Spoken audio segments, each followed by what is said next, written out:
Il y a des phrases que je regrette, il y a des phrases qui ont été totalement sorties de leur contexte. C'est une réalité. Honnêtement, hôtel, café, restaurant, je traverse la rue, je vous en trouve, ils veulent simplement des gens qui sont prêts à travailler, avec les contraintes du métier. Ouais. À quelques mètres d'ici, ce jeune garçon qui était horticulteur et cherchait un emploi. J'ai passé 10 minutes, un quart d'heure, l'un d'entre vous était avec moi. Si j'étais méprisant, je n'aurais même pas parlé. Ce peuple luthérien qui a vécu les transformations des dernières décennies n'est pas exactement le Gaulois réfractaire au changement, mais encore que.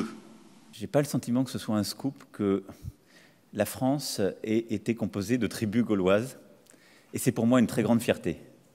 Et je le faisais par un trait d'humour dans un discours que j'incite à relire ou réentendre dans son intégralité. La politique sociale, regardez. On met un pognon de dingue dans des minima sociaux, les gens ils sont quand même pauvres. On n'en sort pas.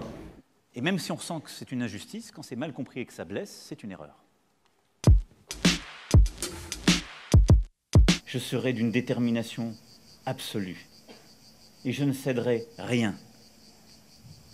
Ni aux fainéants, ni aux cyniques, ni aux extrêmes. Quand j'ai parlé de fainéants, j'ai parlé des dirigeants, la seule fois où j'ai parlé de fainéants. Je faisais référence au roi fainéant. Je n'ai jamais traité les Français de fainéants, je ne le crois pas. Vous aurez appris dans une gare. Et une gare, c'est un lieu où on croise les gens qui réussissent et les gens qui ne sont rien. Et voilà, le raccourcissement, la sortie du contexte, le monde où on vit.